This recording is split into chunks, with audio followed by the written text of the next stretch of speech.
సమయ కుమారులేమి కుమార్తెలే దోపుడు వారు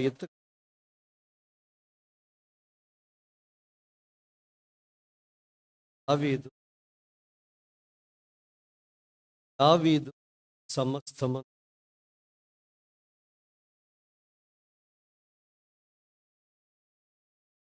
మన దేవుడు సమకూర్చే దేవుడు. ఆయన దావీదు జీవితంలో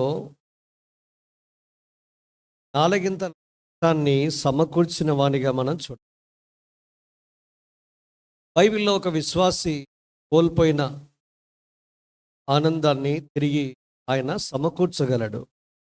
51వ కీర్తన 12వ వచనంలో మనం మన పాపాన్ని బట్టి, మన దోషాన్ని బట్టి, మన అపరాధాన్ని బట్టి, మన జీవితంలో దేవుడు రక్షణ ద్వారా కలగజేసిన ఆనందాన్ని పోగొట్టుకునే సాధ్యత వీలు ఉంది. రక్షణ పోదు, కానీ రక్షణ ద్వారా దేవుడు కలిగించిన ఆనందాన్ని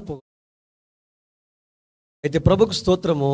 మనము నిజంగా పశ్చాత్తాపడి దేవుని ద్వారా సమకూర్చబడితే తిరిగి అట్టి ఆనందాన్ని మనము సంపాదించుకునే వారంగా ఉంటాం. ఇంకా కొంచెం ముందుకెళితే ఇర్మియా గ్రంథము 30వ అధ్యాయము 4వ వచనంలో 31:4 చూస్తాం. అన్నాడు కదా, ఓ డాటర్ ఆఫ్ ఇజ్రాయెల్,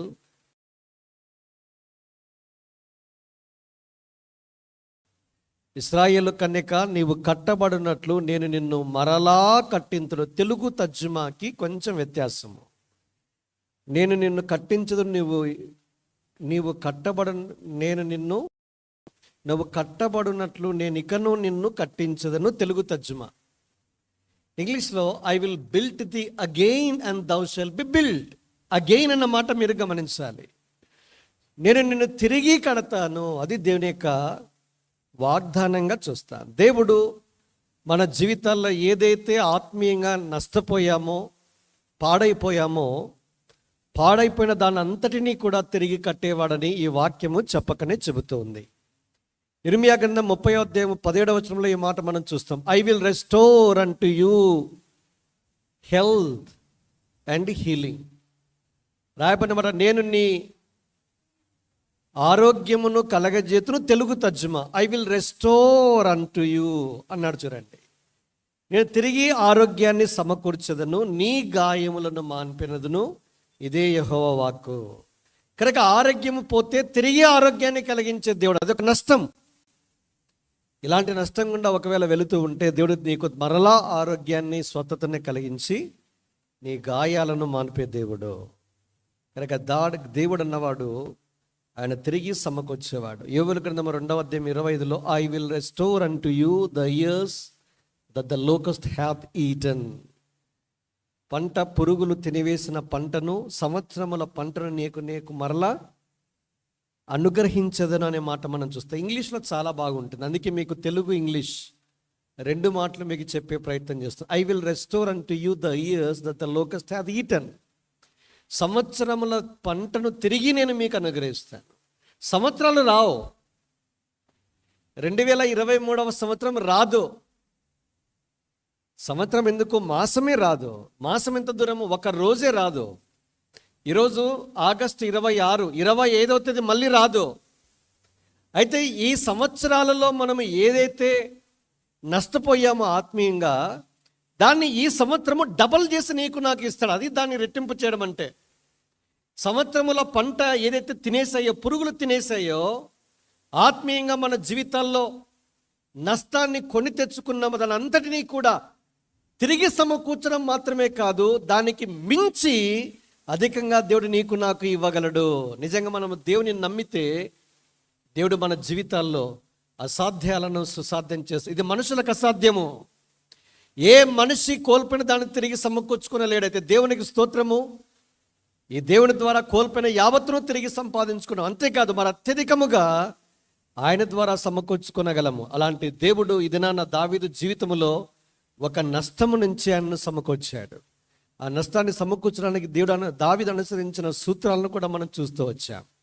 కనుక దావీదు జీవితంలో ఉన్న 2వ నష్టాన్ని మనం చూసే ప్రయత్నం చేద్దాం. ఈ 2-3 సందర్భాలను ఒక అరగంట లోపే ధ్యానించి 1 గంట కల్లా ముగించుకొని మనము ప్రేమ విందు సమయానికి వెళదాం. చూడండి, ఈ 2వ నష్టము మొదటి దినవృత్తాంతమ గ్రంథము 13వ అధ్యాయంలో చూస్తాం. దయచేసి నాతో కలిసి రండి. మొదటి దినవృత్తాంతములు 13.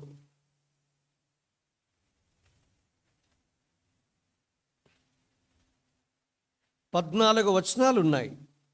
అయితే ఒక్క మాటను మీకు జ్ఞాపం చేయాలని కోరుతున్నా. 3వ వచనం.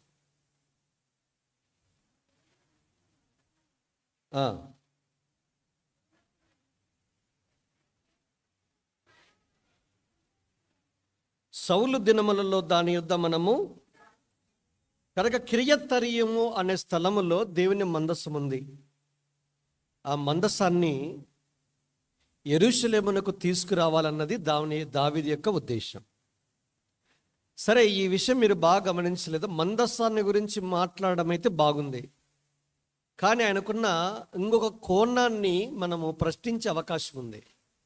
ఏమన్నాడు? సౌలు దినములలో దాని యుద్ధ మనము విచారణ చేయకయే ఉంటిమి అన్నాడు. అంటే సౌలు చేయని దానిని నా కాలంలో మనం చేద్దాం అంటే ఇప్పుడు దానివల్ల ఎవరికి పేరు వస్తుంది? దేవుని సేవ, దేవుని పరిచర్యలో మనకు పేరు, ప్రఖ్యాతి, ఘనత, మెప్పు ఎప్పుడైతే ఆశించి పని చేస్తామో అపారమైన నష్టాన్ని కొని తెచ్చుకుంటాం. మనం ప్రశ్నించే అవకాశం ఉంటుంది. నిజంగా దావీదుకు ఇలాంటి మంచి మనసు ఉంది అని చెప్పదు. నేను పాజిటివ్ సైడ్ మధ్యాహ్నం మాట్లాడతాను. వాస్తవాన్ని నేను ఎవరిని పిలిచి మాట్లాడాలి? నిబంధన మందస్సాన్ని గురించిన టాస్క్ అంతా కూడా లేవీలకు, రాజులకు, క్షమించండి, యాజకులకి, కహాతీయులకు మాత్రమే అప్పగించబడింది. సంఖ్యాకాండం 7వ అధ్యాయం 1-11 వచనాల్లో చూస్తాం. దాన్ని పక్కన పెడదాం. అయితే ఈయనేం చేశాడు? రాయబడిన మాట, సహస్రాధిపతులు, శతాధిపతులు, అధిపతులందరినీ సమకూర్చాడు. ఎవరిని సమకూర్చాలో వాస్తవానికి తర్వాత చేశాడు వేరే పని. ఫస్ట్ అండ్ ఫార్మోస్ట్ థింగ్, మొట్టమొదట చేయవలసిన పని ఏంటంటే ఈ పని చేయాలి. దానికి వేరుగా ఆయన వేరే పని చేసినట్లుగా చూస్తాం. దేవుని సేవలో మెప్పు కొరకు, ఘనత కొరకు ఏ పని మీరు చేపట్టద్దండి. It's a bad nature. దేవుడు ఒక దినాన్న దానికి తీర్పు తీరుస్తాడు. చాలామంది ఏంటంటే మనం వెంటనే తీర్పు తీరుస్తాం. ఒక మనుషుడు చేసే పనిని బట్టి తీర్పు తీరుస్తాం. మనం తీర్చకూడదని దీని యొక్క వాక్యం సెలవిస్తుంది. 1 కొరింథీ 4:5లో ప్రభువు వచ్చు వరకు దేనిని గూర్చి తీర్పు తీర్చొద్దు. ఎందుకు? బాగా ఆలోచించాలి మీరు. లాజికల్ మైండ్ ఉంది కదా మీకు, బాగా థింక్ చేయాలా. భోజనం ఉందిలేండి, బుర్రకు పదును పెట్టాలి మనము. ఎందుకంటే ఆకలి అయ్యే కొద్దీ బుర్ర ఏమవుతుంది? డల్ అవుతుంది. ప్రభు వచ్చు వరకు దేనిని గురించి తీర్పు తీర్చకుండా బాగానే ఉంది. తర్వాత ఏమన్నాడు? ఎందుకయ్యా తీర్పు తీర్చొద్దు అంటే రాయబడిన మాట ఏం మాట్లాడతాడు? ఆయన అంధకార మందలి రహస్యములను వెలుగులోనికి తీసుకుని వచ్చినప్పుడు ప్రతి వానికి మెప్పు దేవుని వలన కలుగును. అంధకారం మందలి రహస్యాలను ఏ మనుషుడు ఎరగడు. ఒక మనిషి ఎప్పుడు తీర్పు తీరుస్తాడు? కనిపించే, బయటికి కనిపించే వాటిని బట్టి తీర్పు తీరుస్తాడు. అరే అంత ఎందుకు, దావీదు వరకే వద్దాము. 1 సమూయేలు గ్రంథం 16వ అధ్యాయంలో ఏం తీయద్దండి, సావధానంగా వినండి. సమూయేలు వచ్చాడు బెత్లెహేముకు సమూయేలు ఎప్పుడైతే వచ్చాడు యెష్షయి ఇంటికి, ఒక్కొక్కని పిలిచాడు. 7 మందిని పిలిచాడు. మొట్టమొదటి వాడు వచ్చాడు. వెంటనే టెంప్ట్ అయిపోయాడు పెద్ద ఆయన. ఎవరు? సమూయేలు గారు. లేచి వెంటనే అభిషేకించడానికి పూనుకుంటే, బ్రదర్ సమూయేలు గారు జస్ట్ రిలాక్స్, కూర్చొని అన్నాడు ఆయన. అదేంటి ప్రభు అంటే, నేను ఇతన్ని కోరుకోలేదు. ఎందుకు సమూయేలు శోధించబడ్డాడు అంటే, ప్రోత్సహించబడ్డాడు అంటే, అతన్ని హైట్ చూశాడు. 6 అడుగులు ప్లస్ ఏమి ఉన్నాడేమో, రూపాన్ని చూశాడు. ఇతనికంటే రాజు ఎవరైనా ఉంటారా అని వెంటనే అభిషేకించడానికి పూనుకున్నాడు. పైపెచ్చు మొదటివాడు దావీదు అన్న ఎక్కడున్నాడు? సైన్యంలో పనిచేసేవాడు రాజుగా ఉండే అవకాశాలు ఎక్కువగా ఉంటాయా? గొర్రెల దొడ్డలో కాపరిగా ఉండే దావీదు రాజుగా ఉండేదానికి అవకాశాలు ఎక్కువగా ఉన్నాయా? Theory of probability, mathematics. నేను మ్యాథమెటిక్స్ కాదు, చెప్పండి. ఇతనికే ఉంటాయి. ఎందుకు? మన పక్కనే ఉన్నాడు. ఎవరు? మన దాయాది పాకిస్తాన్. 1995వ సంవత్సరంలో ముషారఫ్ ఏమయ్యాడు? పాకిస్తాన్కు ప్రధానమంత్రి. ఆయన సైన్యాధిపతే. అలాంటి వాడు రాజయ్యాడు. కనుక ఎలియాబు ఏం కావచ్చు? సైన్యములో పనిచేసే సైనికునిగా అతని అందము, అతని రూపాన్ని చూసి ఇతనే రాజుగా దేవుడు ఒకవేళ ఎన్నిక చేసి ఉండవచ్చని అభిషేకించడానికి త్వరపడ్డాడు. వెంటనే ఆగమని చెప్పి ఒక మాట అన్నాడు. మనుషులు పై రూపాన్ని లక్ష్య పెడతారు, కానీ దేవుడు, అది స్ట్రాటజీ. ఇప్పుడు 1 కొరింథీ 4:5 మీకు బాగా అర్థమవుతుంది.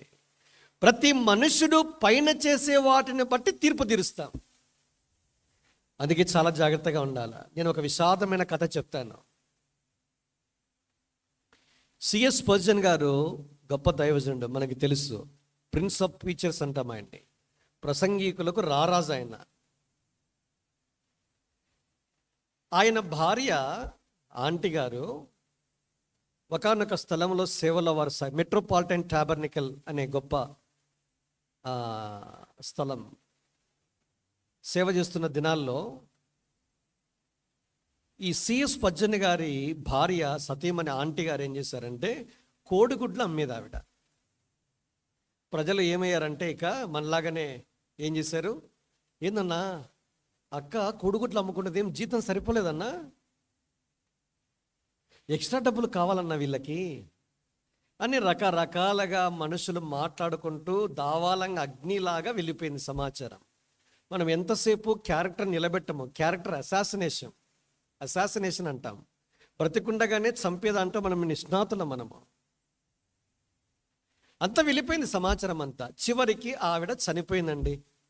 చివరికి శవపేటిక వచ్చింది. ఇప్పుడు అందరికీ తెలుసు కదా, మనకందరికీ సాక్ష్యాలు చెప్పుకుంటూ పోతూ ఉన్నారు. ఇప్పుడు విషయం ఏం తెలిసింది?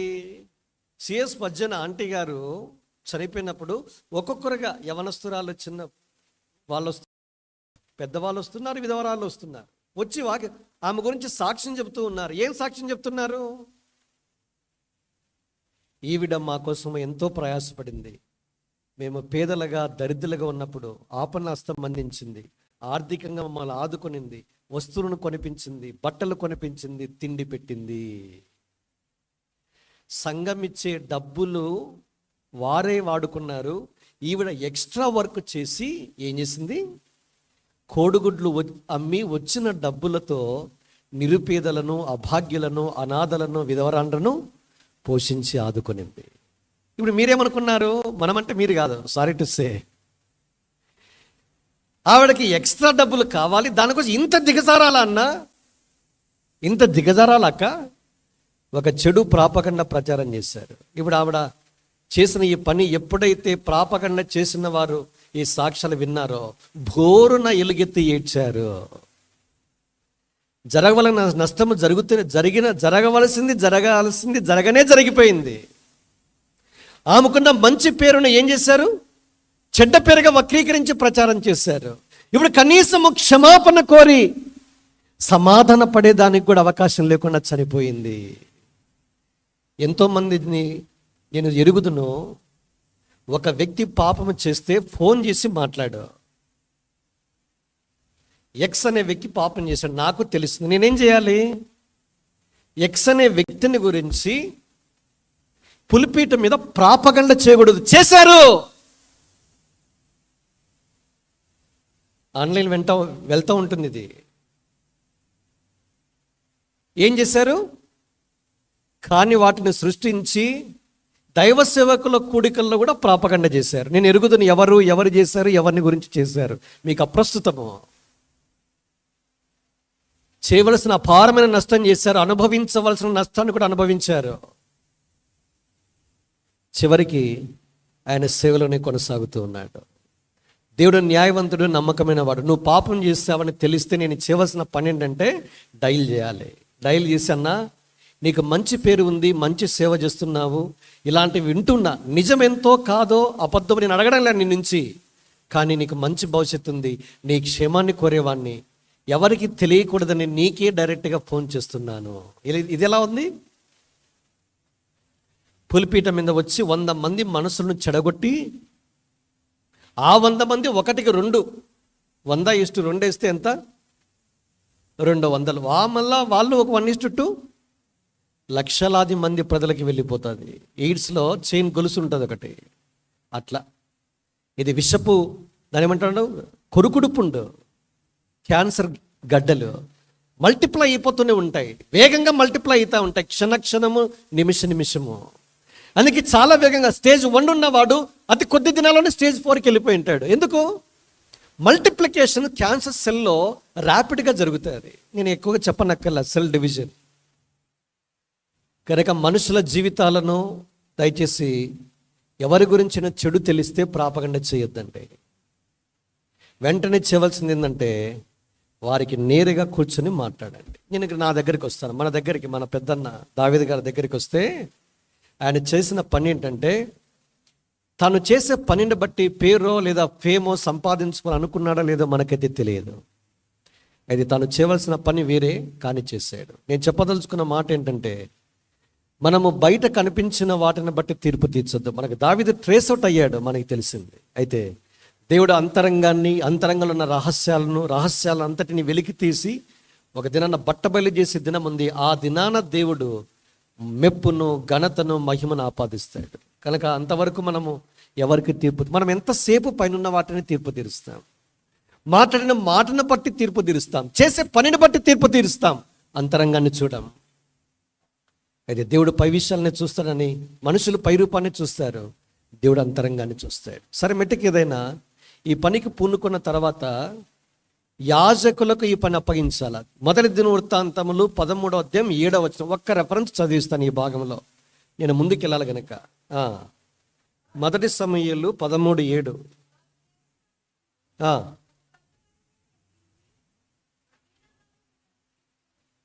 తర్వాత కిందమ్మా 9.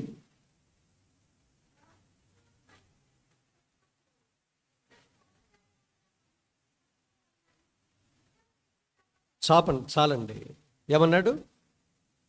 మందసము ఎవరు మోయాలి? దావీదుకు వాక్యం తెలుసా తెలియదా? రాజు అయిన వెంటనే మొదటి టాస్క్ ద్వితీయోపదేశకాండము 17వ అధ్యాయము 18వ వచనం ప్రకారము యాజకుల స్వాధీనములో ఉన్న ధర్మశాస్త్రమునకు ప్రతిని తాను తీసుకుని కూర్చొని రాయాల. బాగా గమనించిన, చదవాల కాదు, ఏం చేయాలా? చదివి రాయాలా. ధర్మశాస్త్రములో అక్షరాలు ఎన్నున్నాయి? 1,00,000 అక్షరాలు ఉన్నాయి. ఒక అక్షరము రాయడానికి 1 సెకను కాలము తీసుకుంటే 1,00,000 అక్షరాలకు ఎన్ని గంటల సమయము పడుతుంది? మ్యాథమెటిక్స్. అర్థమైందని నేను చెప్పింది? సెకండ్స్ అంటే 1,00,000 సెకండ్స్ అని చెప్పేస్తాము. దాన్ని నిమిషాల్లో గంటల్లో మారిస్తే 83 నుంచి 84 గంటల సమయం పడుతుంది. యావరేజ్గా రోజుకు 2 గంటలు తీసుకున్నాడు అనుకో రాయడము, 84/2 42 గంటలు పడుతుంది. 42 రోజులు పడుతుంది. ఇలా వాక్యాన్ని రాసుకున్న ఈ దావీదు రాజుకి నిబంధన మందసాన్ని ఎట్లా తీసుకెళ్లాలో తెలుసా తెలియదా? తెలియదంటే మళ్ళీ తప్పిదమో తెలుసు, కానీ ఏం చేశాడు? పొరపాటు చేశాడు. మనకందరికీ వాక్యం తెలుసు, మనం మట్టి మారమని పలుమార్లు పడిపోయే వారమే దేవుని ఎరుగును. మన బుద్ధి మనకు బోధ కలగడానికి సంగతులు రాసి పెట్టాడు. వాక్యం ఏదైతే ఉందో దాని ప్రకారం వెళ్ళడానికి సమస్తమైన సదుపాయం చేశాడు. మనము నష్టపోకుండా ఉండడానికి దేవుడు ఈ వాక్యాన్ని ఆధారంగా ఉంచాడు. ఈ వాక్యము కాదని వెళ్ళిపోయాడు. కహాతీయులే నిబంధన మందసని తమ భుజాల మీద మోసుకొని పోవాలి, కానీ కొత్త ఎడ్ల బండిని తీసుకొని వచ్చారు. కొత్త ఎడ్ల బండి ఎవరి కాన్సెప్ట్ ఇది?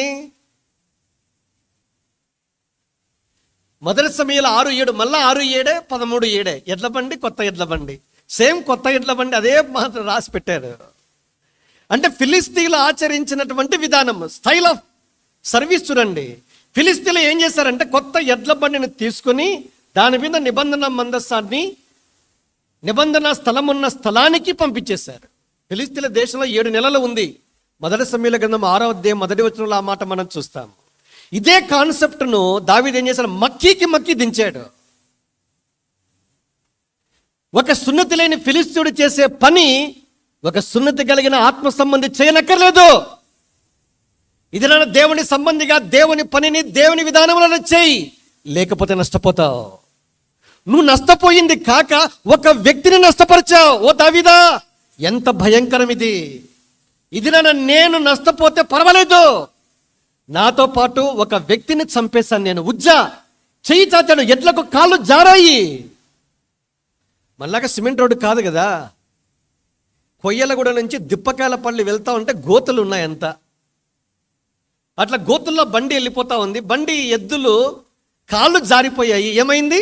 మందస్సం కింద పడిపోతూ ఉంది. మందస్సాన్ని కాపాడే ప్రయత్నం చేసి మంచి పనిలాగా కనబడుతుంది. మంచి పనే కాదా? చెయ్యి చాపితే అక్కడే దేవుని సన్నిధిలో చనిపోయాడు. ఆ మాట రాశాడు కింద. ఎప్పుడైతే దావీదు ఇది చూసాడు, షాక్ అయ్యాడు, అట్లే నిర్ఘాంతపోయాడు, వ్యాకుల పడ్డాడు, భయం వచ్చేసింది.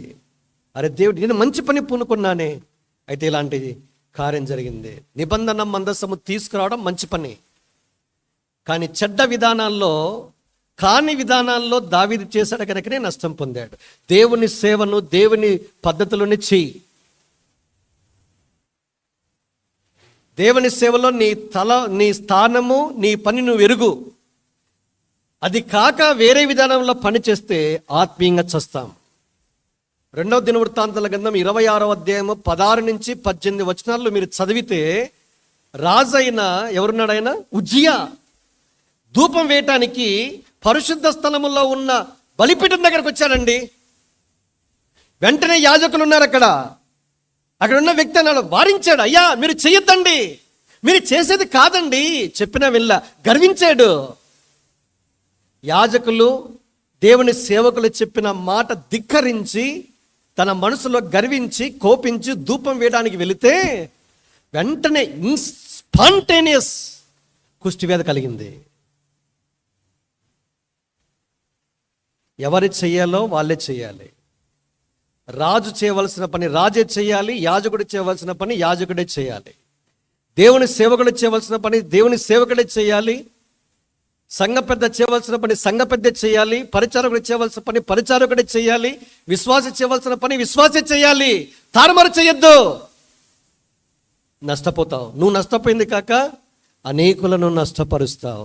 దుఃఖానికి, ఆత్మ సంబంధమైన మరణానికి, కలవరానికి, వ్యాకులానికి కారణం కావద్దు. ఇది దావీదు యొక్క జీవితంలో 2వ నష్టం. ఇది అపారమైన నష్టం నిజంగా చెప్పాలి అంటే.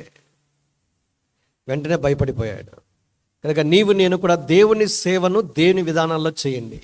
ఈ దినాల్లో ఇలాంటి సేవ చేయడంలా ప్రతి వాడు ఇష్టానుసారంగా ప్రవర్తిస్తున్నాడు. ఏదైనా చేయొచ్చు, ఎందుకు? అధికారం ఉంది.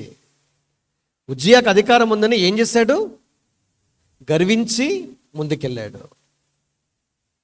అధికారం ఉంది కదా అని ఇష్టానుసారంగా ప్రవర్తిస్తే ఒక దినం ఉంది, ప్రతి వాడు తీర్పునకు రావలసిందే.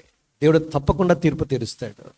మనం సేవ చేయవలసిన విధానం కొత్త నిబంధనలు ఏమన్నాడు? ఆ కృప కలిగి వినయ భయభక్తులతో దేవునికి ప్రీతికరమైన సేవ చేయుదము అన్నాడు. ఎట్లా చేయాలా?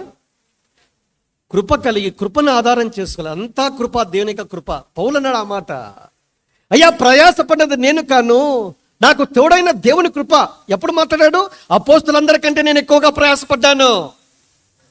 1 కొరింథీ 15:9-10 వచనాల్లో మనం చూస్తాం. కానీ ఆపాదించేది ఎవరికి? వాట్ హ్యూమిలిటీ, దీనత్వం చూడండి దావీదుకు. క్షమించిన పౌలుకు చూడండి, అపోస్తులందరికంటే తక్కువ వాడును, అపోస్తులందరికంటే ఎక్కువగా నేను ప్రయాసపడ్డాను. కానీ నేను చెప్పే మాట ఏంటంటే, ప్రయాసపడింది నేను కాదండి, నాకు తోడైన దేవుని యొక్క కృప. కృపకే ఆపాదించాడు, దేవునికే ఘనతను ఆపాదించాడు. నాకు కాదు యెహోవా, మాకు కాదు, నీ కృపా సత్యమును బట్టి నీ నామమునకే మహిమ కలుగునుగాక. దేవుని మహిమను దొంగిలించలా. ఈ పౌలే హెబ్రీ గ్రంథకర్త 12:29 వచ్చేసరికి మాట్లాడుతున్న మాట ఏం మాట్లాడతాడు? ఆ కృప కలిగి వినయము, భయము, భక్తి. ఇది నన్ను వినయం లేదు, గర్వం వచ్చేసింది. నెక్స్ట్ ఏముంది? భయం అంతకన్నా లేదు, భక్తి అంతకన్నా లేదు. వినయము, భయము, భక్తి ఇవి ఉంటే దేవుని యొక్క దృష్టిలో ప్రీతికరమైన సేవ అవుతుంది. ఇలాంటి ప్రీతికరమైన సేవను దేవుడు ఆగ్రహిస్తాడు, అంగీకరిస్తాడు, ఆమోదిస్తాడు. దానికి వేరేది ఏం చేస్తాడు? తర్వాత రాయబడిన మాట, ఏలయనగా మన దేవుడు దహించగ్ని. దానికి దీనికి ఏం సంబంధము? వినయానికి బదులుగా గర్వముతో, భక్తిహీనతతో దేవుణ్ణి సేవ చేస్తే అది అంగీకరించబడదు, పైపెచ్చు కాల్చేస్తాను అని అర్థము. కనుక తస్మాత్ జాగ్రత్త. ఎవరు ఏ పని చేయాలో ఆ పని చేయనివ్వండి, స్వేచ్ఛనివ్వండి, స్వాతంత్రం ఇవ్వండి, జోక్యం చేసుకోవద్దండి, సహకరించండి. దేవుని సేవలో మనం ముళ్ళులుగా ఉండొద్దండి, సహకారంగా ఉండేదానికి ప్రయత్నం చేద్దాం. సేవ చేసే వారికి వెన్నుదన్నుగా ఉందాం, ప్రార్థించే వారికి చేతులెత్తి పడదాం. సేవ చేసేవారిని మన తల మీద మోద్దాం, భుజాల మీద మోద్దాం. దానికి వేరుగా కిందేసి తొక్కాలని ప్రయత్నం చేస్తాం మాత్రము తస్మాత్ జాగ్రత్త, దేవుని యొక్క తీర్పుకు లోబడతాం. కనుక దావీదు పొందిన రెండవ నష్టం ఏంటంటే ఇదే రెండవ నష్టం. అయితే ప్రభుకు స్తోత్రము. తదనంతరము జరిగిన అధ్యాయాలు 14-15 అధ్యాయాలకు రాగలిగితే దేవుని సరైన విధానంలో వెళ్ళాడు. దీనికి వాక్యానుసారంగా తర్వాత చేశాడు. తద్వారా తిరిగి యెరూషలేములోనికి నిబంధన మందసాన్ని తీసుకుని వచ్చాడు. తాను కోరుకున్నట్టుగా యెరూషలేములోనే నిబంధన మందసాన్ని ఉంచినట్లుగా మనం చూస్తాం. కనుక దీని యొక్క వాక్యంలో ఏదైతే ఉందో దానిని బట్టే తాను తిరిగి చేసిన కారణాన్ని తిరిగి సంపాదించుకున్నాడు, నష్టాన్ని పూడ్చాడు. అది దినాన దేవుడు నీతో నాతో సెలవిచ్చేది. కనుక కోల్పోయిన నష్టాన్ని తిరిగి సమకూర్చడానికి దీని యొక్క వాక్యమే ఆధారం. ఆ వాక్యము నన్ను కడుతుంది. అందుకే అపోస్తల కార్యములు 20:32 అయ్యా నేను ఈ దినాన మిమ్మల్ని దేనికి అప్పగిస్తున్నానంటే దేవునికి, ఆయన కృపావాక్యానికి మిమ్మల్ని అప్పగిస్తున్నాను. ఏం చేస్తుంది? మీకు క్షేమాభివృద్ధి కలిగిస్తుంది. కోల్పోయిన నష్టాన్ని తిరిగి సమకూర్చే సామర్థ్యము కృపావాక్యానికి ఉంది. గ్రేస్, కృపావాక్యం, ఆ వర్డ్ ఆఫ్ గ్రేస్, ఆ కృపావాక్యము తిరిగి సమకూరుస్తుంది. కనుక విన్నవించుకో, ప్రార్థించు వారందరిలా కృప చూపించుటకు దేవుడు ఐశ్వర్యవంతుడు. అలాంటి ఐశ్వర్యవంతుడైన దేవుడు నీ ఎడల కోల్పోయిన నష్టాన్ని తిరిగి సమకూర్చడానికి సాయం చేస్తాడు. Point number 2. కనుక మొదటి నష్టము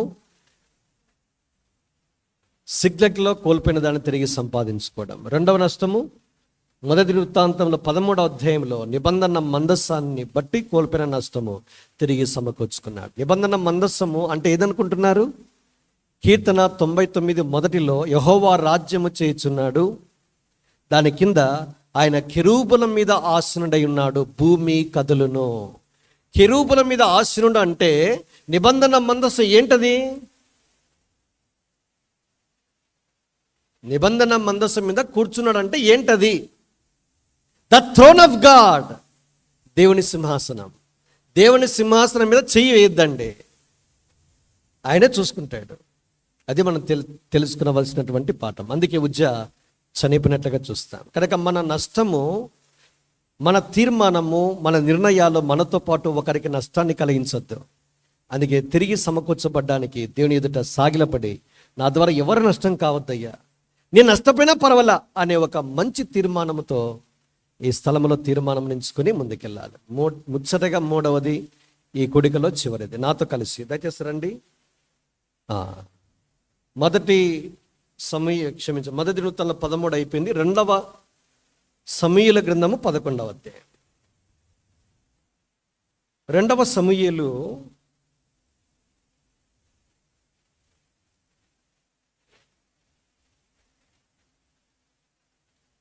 11వ అధ్యాయము మొదటి వచనము అందరం కలిసి చదువుదాం. వసంతకాలమున రాజులు యుద్ధమునకు బయలుదేరు సమయమున దావీదు మోయాబును అతని వారిని ఇశ్రాయేలులందరినీ పంపగా వారు అమ్మోనీయులను సంహరించి రబ్బా పట్టణం ముట్టడి వేసి, అయితే దావీదు యెరూషలేమునందు నిలిచెను. ఎక్కువ చెప్పనక్కర్లా. ఇది దావీదు అంటే ఫస్ట్ పాజిటివ్ సైడ్ ఏంటి? దావీదు అంటే ఫస్ట్ పాజిటివ్ సైడ్ ఏంటి? గొల్యాతు మీద విజయం. ఫస్ట్ గుర్తొచ్చేది ఫస్ట్ అదే. ఎవరి కథల్లో ఎక్కడైనా మీరు స్కూల్కి వెళ్ళండి, David and Goliath. Next negative statement ఏంటి? David and Bathsheba. ఇక మంచివన్నీ కొట్టుకొని ఉంటాయి. ఇక హైలైట్ అయ్యేది ఇదే. మీరు చూడండి, 24 అధ్యాయాలు ఉన్నాయి 2వ సమూయేలు గ్రంథం. మొదటి 10 అధ్యాయాలు ద ట్రయంఫ్స్ ఆఫ్ డేవిడ్, దావీదు సంపాదించిన విజయాల పరంపర మొదటి 10 అధ్యాయాలు మనకు చెప్తాయి. విక్టరీస్, ట్రయంఫ్స్ అంటే విక్టరీస్. 11 నుంచి 24 అధ్యాయాల్లో ద ట్రబుల్స్ ఆఫ్ డేవిడ్, దావీదు జీవితంలో ఎదుర్కొన్న ఇబ్బందులు, కష్టకాలము. 11 నుంచి 24 వరకు వెళ్తాయి అవన్నీ, మెజారిటీ ఎక్కువ. ఒకవైపు ట్రయంఫ్స్, విజయాలు ఉన్నాయి, మరొక వైపు ట్రబుల్స్, ఇబ్బందులు ఉన్నాయి, కష్టకాలాలు ఉన్నాయి. ఆ కష్టకాలానికి మొదటిది ఏంటంటే 11 అధ్యాయంలో చూసినటువంటి మాట, దావీదు యెరూషలేములో నిలిచాడు. జరిగిన పర్యావసానం మనకందరికీ తెలుసు. నిద్రపోయాడు. వాస్తవానికి వసంతకాలంలో రాజులు యుద్ధానికి వెళతారు. రాశారు చూడండి, యుద్ధానికి వెళ్ళవలసిన వాడు పడుకొని నిద్రపోయాడు. ఒక పాపము వెంట వెంటనే జరగదు. మీరు బాగా గమనించాలి. ఒక వ్యక్తి బహిరంగముగా పాపములో పడిపోయేదానికంటే ముందు ఒక వ్యక్తి ఎక్కడ పడిపోతాడు? సామెతలు 14:14 ఫ్యాన్సీ నెంబర్ అంటాను దీన్ని, 1414. తెలుగులో భక్తి విడిచిన వాని మార్గములు వానికే వెక్కసమగును. చాలు. ఇంగ్లీష్లో the backslider in heart shall be filled with his own ways. Backslider in heart or backsliding begins in the heart. అది నా అంశం. దావీదు ఏం చేశాడు? నిద్రపోయి లేచాడు. అలాగూ దాని ఏమంటాము, మిద్దె మీద తిరుగుతూ ఉన్నాడు. బత్షెబాను చూశాడు, మిక్కిలి సౌందర్యవతి. First look is not sin, but second look must be a sin. మొదటి లుక్ ఏంటి? మొదటి చూపు అన్నది పాపము కాకపోవచ్చు, అయితే అలాగే తదేతంగా చూడడం అన్నది పాపానికి దారితీస్తుంది. ఇది నాన్న యవనస్తులుగా పొరపాటున మనం వీధులు గుండా వెళ్తే సినిమా పోస్టర్స్ కనబడతాయి. చూసి తదేకంగా చూస్తూ ఉన్నాం అనుకో, పాపంలోనికి వెళ్ళిపోతావు. సినిమా చూడాలరా అని టికెట్ బుక్ చేసుకుంటావు ఆన్లైన్లో. First look is not sin. మీరు చూడండి, ఇది నాన్న యవనస్తులు వెంటనే పాపంలో పడిపోవడంలా ఏం చేస్తారు? మొదటిది ఒక సీక్వెన్స్ నాకు ఎప్పటికీ నేను మర్చిపోనది. సంసోను ఫస్ట్ మాట న్యాయాధిపతులు 14 మొదటి వచనంలో ఏముందంటే, తిమ్నాతునకు వెళ్ళి ఫిలిస్తీన్ల కుమార్తెలలో ఒకతిని చూచెను. మన భాగం చాలు. ఇప్పుడు 16:1 వచ్చేసరికి ఏముంది? గాజాలోని వేశ్యను ఒకతిని చూచి ఆమె యొద్దకు చేరును. గాజా మీకు తెలుసు. ఇప్పుడు ప్రజెంట్ కరెంట్ అఫైర్స్ అంతా గాజా ఇజ్రాయెలే. అక్కడ కూడా ఏముంది? గాజాలో ఒక వేశ్యను చూచెను. బాగానే ఉంది. 16:4 ఏముంది? పిమ్మట అతను షోరేకు లోయలోనున్న దెలీలాను మోహింపక. దెలీలా అనే స్త్రీని ఏం చేశాడు? ఇప్పుడు నేను ఈక్వేషన్ ఎలా రాబట్టానో తెలుసా అండి? Organic chemistry. చూచను ప్లస్ చూచను ఈజ్ ఈక్వలెంట్ టు మోహం. ఇది నాన్న స్మార్ట్ ఫోన్ నీకు ఎందుకు మోహాన్ని లేదా దాన్ని వెంట వెళ్ళేదానికి అవకాశం ఇచ్చామంటే, ఒకసారి చూడడము, మళ్ళా సమయం దొరికితే చూడడము, దానికి ఏమయ్యావు? బానిస. మోహం వచ్చేసింది. స్మార్ట్ ఫోన్లో అన్వాంటెడ్ వీడియోస్, అన్వాంటెడ్ పిక్చర్స్ ఒకవైపు, సీరియల్స్ కూడా చూస్తావు. ఏదో ఒక ఎంటర్టైన్మెంట్ కావాలి, 6 గంటలు చదివానని రిలాక్స్ అయిదామని కూర్చుంటే 10 నిమిషాలు చూడాలనుకున్న వాడు 1 గంట అయిపోతుంది. మళ్ళీ ఇంకొకసారి చూసావనుకో, దాని సిరీస్ ఉంటాయి, కింద వస్తూనే ఉంటాయి. ఇంకా ఫేస్బుక్ లాంటి దానిలోకి వెళితే అది పాతాళం. ఇక ఒక్కసారి ఒక వీడియో చూడండి మీరు, దాని కింద దాని ఏమంటాము, రిలేటెడ్ వీడియోస్ అనే కింద వందలాదిగా వస్తూనే ఉంటాయి. ఏం చేస్తున్నాయి? మీ సమయాన్ని దుర్వినియోగం చేస్తున్నాయి. లాక్డౌన్ పుణ్యమా అని యవనస్తులందరూ బాగా వాడారు. ఇచ్చారు కదా మన వాడు జియో, రిలయన్స్ ముఖేష్ అంబానీ. ఆయన పుణ్యం అని 2.5 GB తక్కువ ధరల్లో ఎలా వాడాలో ఖర్చు చేయాలో తెలియక చదువుకు 1 GB అయిపోతుంది చదువుకి. ఇక మిగతా బ్యాలెన్స్ ఉంది కదా 1.5 GB ఎట్లా వాడాలో తెలియక ఇట్లా యూట్యూబ్లోనికి, ఫేస్బుక్లోనికి, ట్విట్టర్లోనికి, ఇంకా ఏమున్నాయి, ఇన్స్టాగ్రాముల్లోనికి వెళ్తాం. గ్రాముల లెక్కనే ఉంటాయి, కేజీల లెక్కన తీసుకుంటుంది మీ ఆత్మీయతనంతా. అర్థమైందా? ఆ ఇన్స్టాగ్రామ్ నాకు లేదులేండి, ఫేస్బుక్ కూడా తీసేసాను. ఎందుకు ఇలా బుక్ చేసి అవ్వడం లేదు, దీనికే టైం లేదు, ఆ బుక్కి ఏడ టైం ఉంది అని పక్కన పెట్టేశాను. దాన్ని డీయాక్టివేట్ చేసేసాను. ఉండే ఏదో పెట్టారు కదా జనాలు, దీన్ని వాడుకోవాలి సోషల్ మీడియా. ఏం వాడుకునేదే లేదు, వేరే విధంగా వాడుకుంటున్నాం దాన్ని. చూస్తే రిలేటెడ్ వీడియోస్ ఖర్చు పెడుతూనే వెళ్ళిపోతాం. ఒక వ్యక్తి ఒకసారి చూడడం అలవాటు చేసుకుంటే చూడము ఏమవుతుంది? వ్యామోహం నిన్ను దాసునిగా చేస్తుంది. సంసోను దేనికి దాసుడయ్యాడు? అమ్మాయిలకు దాసుడయ్యాడు. చివరికి ఎక్కడికి వెళ్ళాడు? ఫిలిస్తీన్ల చేతులకు బందీనయ్యి ఏ కంటినైతే చూడడానికి తన కంటితో నిబంధన తీసుకునలేకపోయాడో అదే కంటికి శిక్షను, తీర్పును పొందాడు. కళ్ళును ఊడబెరికాడండి. నాకు ఊహిస్తేనే, నేను డాక్టర్గా నాకు జల్దరిస్తుంది మనసు. క్యాట్రాక్ట్ ఆపరేషన్కి వెళ్తేనే ఇంజెక్షన్ వేస్తూనే జల్దరిస్తుంది మనకి.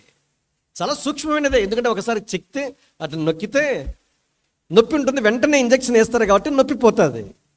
కళ్ళు ఎలా ఊడబరికాడు? ఏం కత్తులు ఉన్నాయా? ఏం సర్జరీ చేశారా? సర్జరీ ఏమద్దు వచ్చింది? సంవత్సర కాలంలో ఎక్కడ ఉంది సర్జరీ? కళ్ళను ఊడబెరికారండి. తిరగల విసిరి అమ్మాయిలాగా చేశాడు. తిరిగి ఏం చేశారు? అపహాస్యం చేశారు. అందరూ వచ్చి హేళన చేశారు. సున్నతి లేని ఫిలిస్తీన్ల మధ్యలో ఇశ్రాయేలు న్యాయాధిపతి ఏమయ్యాడు?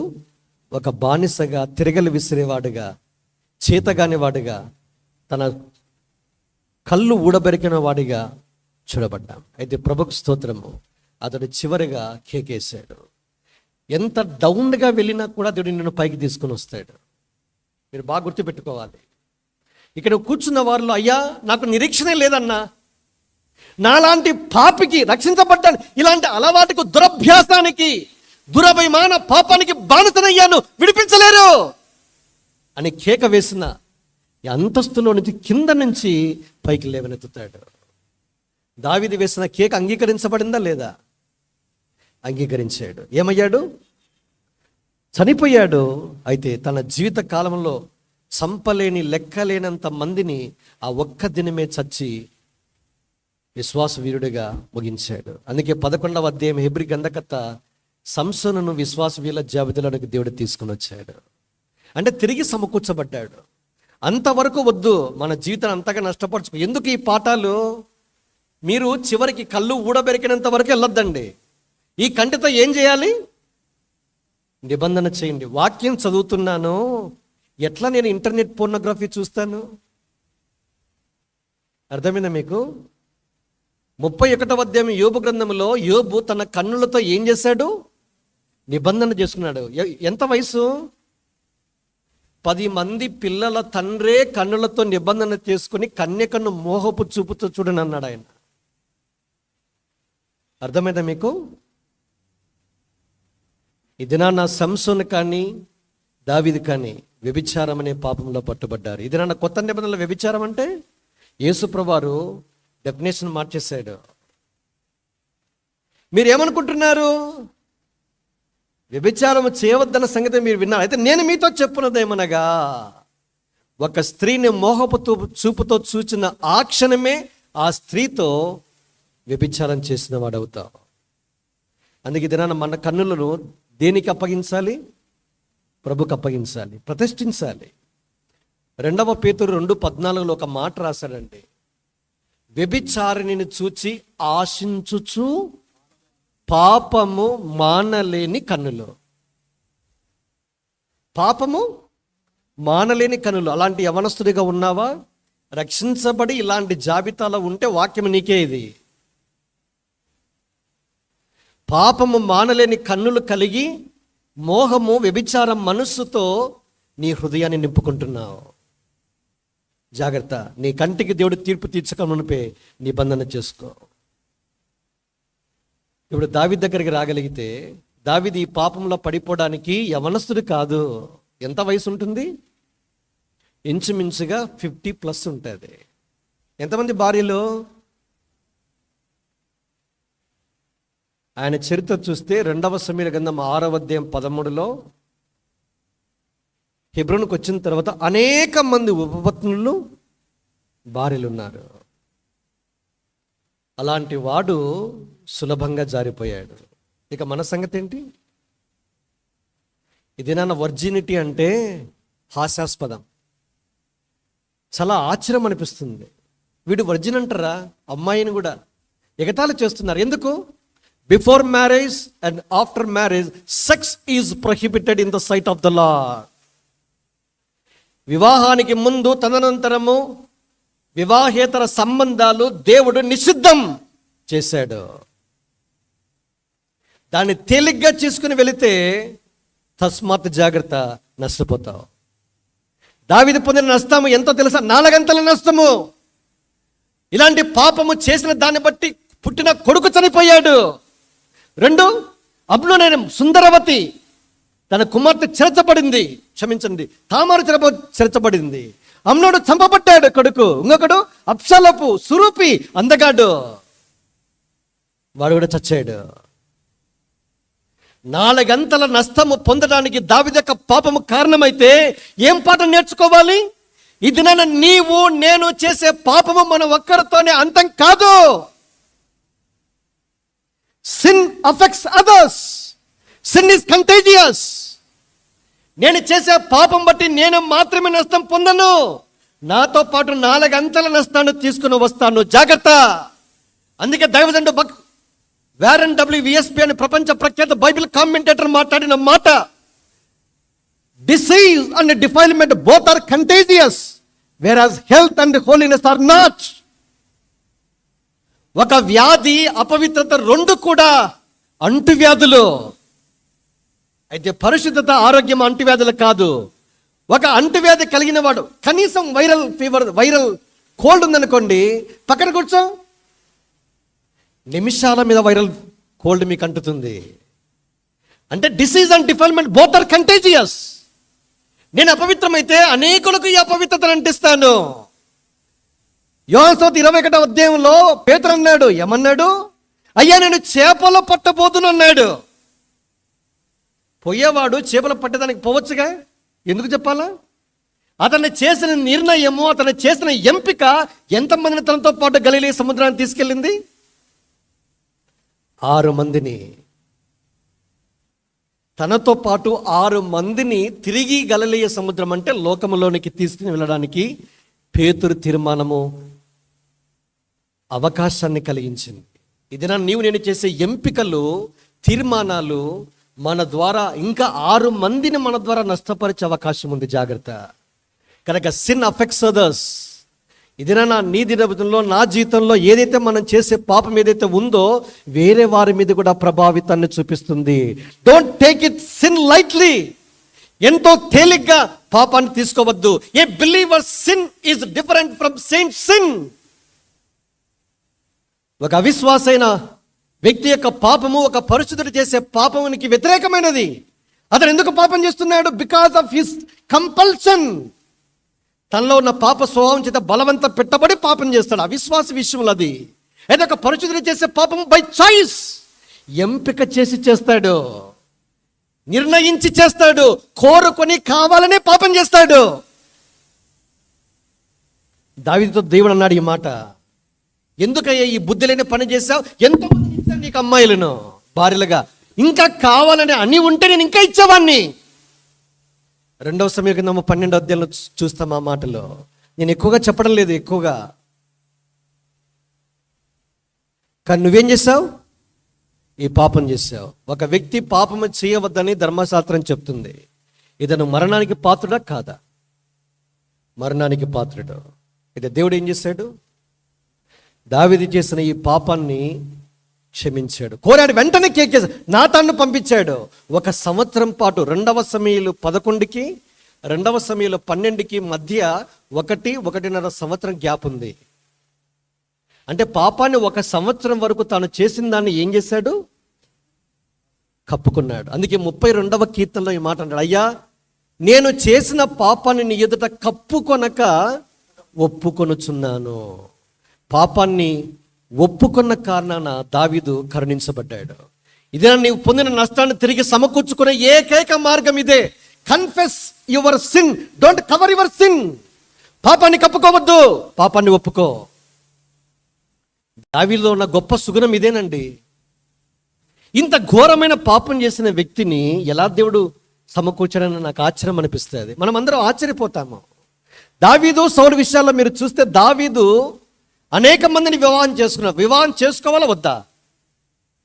ద్వితీయోపదేశకాండం 17:17 ప్రకారము అనేక మంది స్త్రీలను ఒక రాజు వివాహం చేసుకోవద్దు. చేసుకుంటే ఏమవుతుంది? దేవుని మీద ఉన్న హృదయాన్ని తిప్పేస్తారంట. రాశాడు అక్కడ. సొలొమోను చేసిన తప్పిదం కూడా ఇదే. అర్థమైందా? సొలొమోను చేసిన తప్పిదం ఇదే. దావీదు కూడా చేశాడు తప్పిదం. సౌలుకు ఒక్కరే భార్య, దావీదుకు పెక్కు మంది భార్యలు. ఒక విధంగా చూస్తే మారల్గా దావీదు కంటే సౌలు చాలా బెటర్ ఈ స్థితిలో. కానీ సౌలు సెల్ఫిజం, స్ట్రాంగ్ విల్ ఉంది ఆయనకి, బలమైన మనస్తత్వం, ఎవరు చెప్పినా వినడిన మొనార్కిజం, మూర్ఖుడు. నేను చెప్పాల, బైబిల్ కదా మొదటి సమయాలు 15:22-23 చెప్పింది, మూర్ఖ దగపరచుట సోద చెప్పుటనే పాపముతో సమానం. మూర్ఖుడు, మూర్ఖురాలు. మూర్ఖులు కూడా ఉన్నాడు. మూర్ఖురాలు ఎవరు? యోబు భార్య. ఏమన్నాడు? అది విషయం. కనుక మా గురించి చెప్తున్నాడు. ఏమన్నా ఇంత పక్షపాతం అన్నా అనుకోవద్దండి. మూర్ఖుడు కూడా ఉన్నాడు. నాబాలు. మొదటి సమయాల కింద 25వ అధ్యాయంలో చూస్తాం. ఆయనకు ఇంకొక ఆవిడ తగిలింది. ఎవరు ఆవిడ? అబీగయిల్. ఆవిడ ఎలాంటిది? సుబుద్ధి. మూర్ఖులకు సుబుద్ధిని తగిలిస్తాడు, మూర్ఖురాలకు బుద్ధిమంతుడు తగిలిస్తాడు. ఇది కాంబినేషన్ ఉంటాయి. కొన్నిసార్లు మనకు తెలియదు. ప్రభుకి వందనాలు చెల్లించాలి. ఎందుకు? Iron sharpens iron. కొన్నిసార్లు మన జీవితాల్లో మనం పెద్ద విశ్వాసాలు అనుకుంటాం. మనము వేరే వాళ్ళకు మ్యాచ్ అయినప్పుడే తెలుస్తుంది మనకి. రాసుకుంటూ పోతూ ఉంటే అప్పుడు మనకు ప్రభువా ఎందుకయ్యా నాయన అంటే భరించాల. వాస్తవానికి ఇది కొన్నిసార్లు ఎప్పుడో మంచి కాంబినేషన్స్ పడతాయి. సరే, తప్పుగా చెప్పడం లేదు మీకు. మనం అనుకుంటాం మనమే గొప్ప విశ్వాసములు, ప్రసంగికులము, కాపర్లము, పెద్దలము, నాయకులమని. అప్పుడు మన జీవితంలో ఇలాంటి కాంబినేషన్స్ ఉంటాయి. యోబు జీవితంలో కాంబినేషన్ చూడండి ఎలా ఉందో. మూర్ఖురాలు. కనుక సౌలు జీవితంలో ఉన్న మూర్ఖత చచ్చిపోయేంత వరకు పోలేదండి. ఎవరు చెప్పినా వీళ్ళ, సమూయేలు చెప్పినా వీళ్ళ. ఎంత కఠినంగా ఉన్నాడు అంటే సౌలు కూడా పాపాన్ని ఒప్పుకున్నాడు. మీరు బాగా గమనించాలి. మొదటి సమయంలో 15లో ఉంది. ఏమంటాడు? నేను పాపం చేశానండి అని ఒప్పుకున్నాడు. కానీ మళ్ళీ ఏమంటాడు? అయినా కూడా పెద్దలైన వారి మధ్య జనులు నన్ను గణపరచున్నట్లు నిర్ణయం చెయ్యి, గొప్ప చెయ్యయ్యా. ఇదొక దౌర్భాగ్యం. ఇది చేసిందే తప్పు. మళ్ళీ వేరే వాళ్ళు నా గురించి నెగిటివ్గా అనుకుంటారేమో అన్నా, దయచేసి వారి మధ్య నన్ను గొప్పగా చేయనన్నా, నన్ను మెచ్చుకో అన్నా, నా పదవి ఊడబెరకద్దన్నా, ఇలాంటి పదాలు చెప్తారు. అది దావీదుకు సౌలుకున్న గొప్పతనం. సౌల్లో ఇలాంటిది చచ్చిపోలేదు. దావీదులో ఇంప్లిసిట్ ఒబీడ్, సిన్సియర్ కన్ఫెషన్. విరిగిపోయాడు అట్లే. రాజదర్బార్లో నాతాను చెప్పిన వెంటనే బహిరంగంగా తాను ఖిన్నుడై బహిరంగంగా తాను చేసిన రహస్య పాపాన్ని ఒప్పుకున్నాడు. ఇదైనా చాలామంది రహస్యంలో పాపం చేస్తారు, రహస్యంగానే ఒప్పుకుంటారు. బహిరంగంగా పాపం చేస్తారు, రహస్యంగా వచ్చి ఒప్పుకుంటారు. కొంతమంది బహిరంగ అందరి ముందు అవమానపరుస్తా, నేను మిమ్మల్ని ఇంటికి వెళ్ళి కాలు పట్టుకుంటా. నువ్వేం చేయాలా? బహిరంగంగా పాపం చేస్తే వచ్చి బహిరంగంగా క్షమాపణ చెప్పాలా. ఇది నాన్న సమాజాల్లో చూస్తున్నా నేను వీడియోస్. ధైర్యము భయము విడిచి పులిపీటలు ఎక్కి ఆడవాళ్ళు మాట్లాడుతున్నారు. యెహోవా తన పరిశుద్ధ ఆలయంలో ఉన్నాడు, సర్వలోకమైన సన్నిధిని మౌనంగా ఉండాలి. మౌనంగా ఉండి నేర్చుకోవలసిన వారు స్టేజీ లెక్కిలు మాట్లాడుతుంటే బట్టలు చించుకోవాలనిపిస్తుంది నాకు. ఎక్కడికి వెళ్తున్నాం మనము? బహిరంగ క్షమాపణ చెప్పాలి. బహిరంగంగా పాపం చేస్తాము, రహస్యంలో ఒప్పుకుంటాం. కానీ దావీదు వేరే, రహస్యంగా చేశాడు, నాతాను ద్వారా గద్దించబడి బహిరంగంగా ఒప్పుకున్నాడు. వెంటనే దేవుడు అంగీకరించాడు, దేవుడు ఆయన తిరిగి సమకూర్చాడు. ఇది దేవుడు నీకు నాకు నేర్పించే పాఠం. వాస్తవాన్ని 4 నష్టాన్ని దావీదు అనుభవించిన, పాపాలైతే క్షమించబడ్డాయి, నష్టాలు మాత్రం అనుభవించాడు. ఇది నా పాఠం ఏం నేర్చుకోవాలో తెలుసా అండి? విశ్వాసిగా, పరిశుద్ధునిగా, దేవుని బిడ్డగా, యవనస్తుడిగా, యవనస్తురాలుగా దేవునికి విరోధంగా పాపం చేస్తే నీ పాపాలు పరిహరించబడతాయి నువ్వు ఒప్పుకుంటే. కానీ దాని పర్యావసనం అనుభవిస్తాను, దాని ప్రతిఫలము నేను మన జీవితకాలం అంతా అనుభవించాల్సి వస్తుంది కొన్నిసార్లు. దావీదు అనుభవించాడు. కనుక ఈ దినమైన ఇంకెప్పుడు దేవునికి విరోధంగా పాపం చేయకుండానట్లు బలమైన తీర్మానాన్ని చేద్దాం. ఒక వ్యక్తి పాపం చేస్తే కలిగే అపారమైన నష్టం ఏంటో తెలుసా అండి? 3 అంతస్తుల్లో ఉంది. 3 మాటలు మీకు ముచ్చటగా చెప్పి నేను ఈ కూడికను ముగిస్తాను. 2 సమూయేలు 12 ముగింపులో ఈ మాటలు. 2 సమూయేలు 12వ అధ్యాయం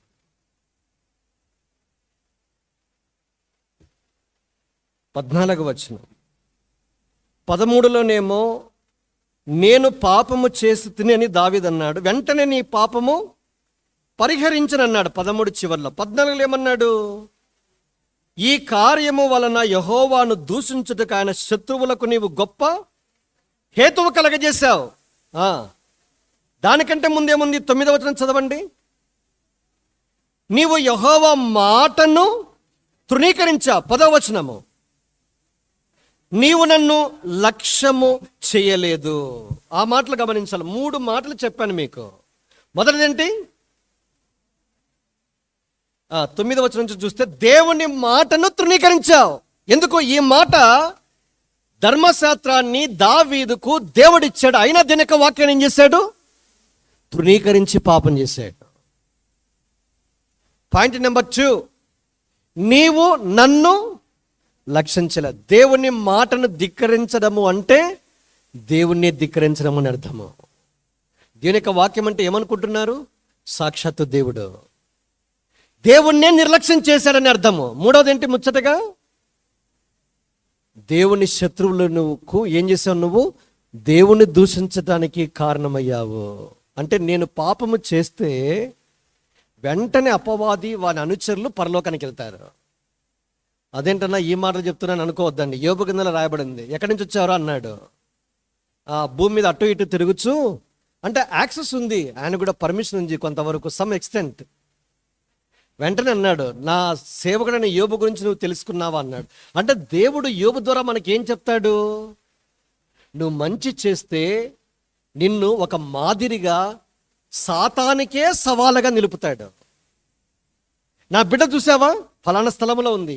నా కుమార్తె చూసావా? నా కుమారుడు చూసాడా? నా యవనస్తులు చూసావా? యవనస్తురాలు చూసారే ఎలా జీవిస్తున్నాడు చూడు. కాళ్ళ ఎగరేస్తాడు దేవుడు. పాపం చేసినప్పుడు ఏం చేస్తాడు? వాడొచ్చి దూషిస్తాడు. వీడిని ఏర్పరచుకున్నావా? ఈ అమ్మాయిని ఏర్పరచుకున్నావా? ఈ అబ్బాయిని ఏర్పరచుకున్నావా? వీడు ఇలాంటి వాడని నువ్వు తెలిసే ఏర్పరచుకున్నా. హేళన, దూషణ, అవమానం. దేవుడు తల దించుకొనకుండా ఉండునట్లు నువ్వేం చేయాలి? పాపాన్ని వెంటనే ఒప్పుకో. 1 యోహాను 2:1 మీలో ఎవడైనా పాపము చేయకుండా వలనని ఈ సంగతులు మీకు రాస్తున్నా. ఎవడైనా పాపము చేస్తే, ఏం మాటలు! దేవుని హృదయం చూడండి. పాపము చేయకుండా ఉండటానికే 1 యోహాను పత్రిక రాశాను. 5 కారణాలు. ఒకటది, ఒకవేళ పాపం చేస్తే యేసుక్రీస్తునే ఉత్తరవాది తండ్రి యొద్ద వెంటనే అడ్వకేట్ మన పక్షంగా వాదిస్తాడు. మీరు చేయాల్సిందల్లా ఒకటే, నేను పాపం చేశాను. లైసెన్స్గా తీసుకోవద్దండి.